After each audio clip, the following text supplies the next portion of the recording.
Kopar u Sloveniji, krug nekadašnje fabrike Tomos, pravo mesto za okupljanje ljubitelja dvotočkaša ove kompanije.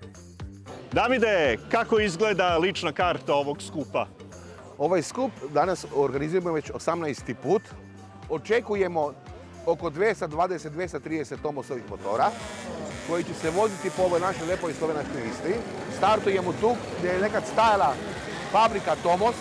Danas žao je samo još parkiralište, ali zbog naših entuzijasta, takvih kao što sam ja i nekih puno boljih ljubitelja Tomosa, održavamo to još uvek da živi sa nama. I treba da živi.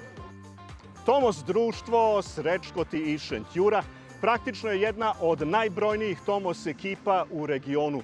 Romane, koliko vas ima po sekcijama muško-ženska? 172 članov, vseh 24 članic, na katere smo zelo ponosni, da imamo tak velik članic. Ovo društvo aktivno je svakog vikenda. Kako to izgleda? Izgleda tako. Mi imamo vsako nedeljo tradicionalne vožnje. Gremo moški na vožnjo, žensk imamo tudi 24, one pa ob soboti grejo na vožnju. Drugim rečima, gospoda se voze od ujutru do nedeljnog ručka, a onda kažu svojim suprugama da su se lepo ponašali. Ovaj klub ima svoju tradicionalnu veliku godišnju vožnju. Gde to idete na leto? Na leto gremo na Pašman, to je 500 km v eno stran. V septembru, začetek prvi vikend v septembru. Peter vozi pa praktično jedan od posljednjih Tomosa proizvedeno ovde iza nas u Kopru. Reč je o Tomosu Alpino. Šta je taj model doneo novo? To je poseben model, ima smerokaze spredaj, zadaj, potem ima odprt cilinder, ostali APN6 imajo drugačen cilinder, forgazer posebni, Delort. Motor je letnik 2005, je v originalnem stanju, razen izpušna cev je druga, ni originalna. Ali je bolja? Je bolja.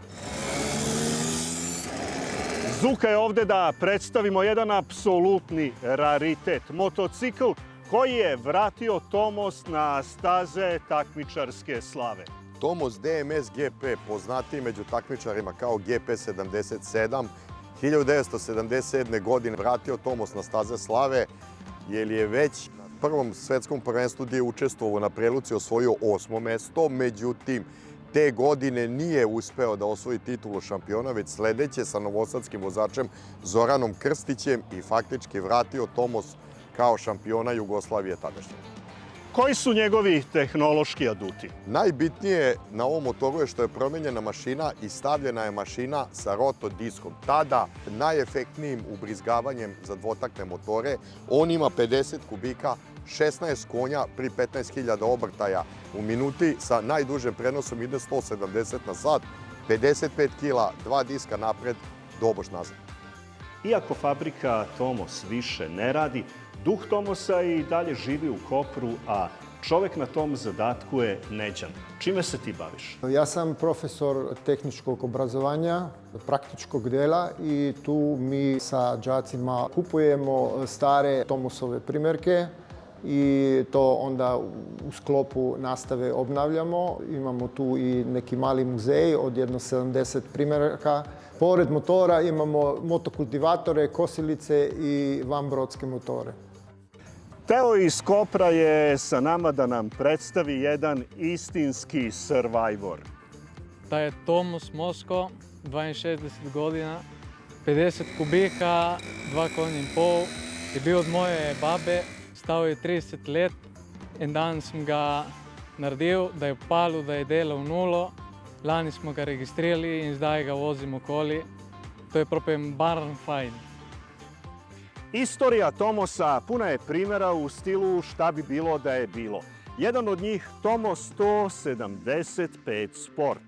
U tehnološkom smislu u motor ovog motocikla spakovana su dva motora iz Tomosa Electronic, drugim rečima ukupno 22 konjske snage i po ispitivanjima na stazi 152 km na sat. Te 1976. proizvedeno je 6 primeraka, a ovo je jedini registrovan na celom svetu. Krajem 60. godina, početkom 70. pa u velikoj meri zahvaljujući popularnosti filma Goli u sedlu, govorilo se Peace Brother. Tomos 15 SRH, 1974 godina, isti kao 15 SL, samo razlika je u sedežu i balanci i torbi, ima torbe. Okay. Kako je išla restauracija? Sve dijelove smo rastavili, da smo ih sve populirali. Bilo najteže glede kroma, tako smo radili sve sami. Kakva je vožnja? Fantastično, ker ima to dobro balanco i sedež je puno bolji od navadnega. Pavle, ovaj Youngtimer ATX iz 2000. godine učinio standardno još starijim i još boljim po sopstvenom receptu. Šta si uradio?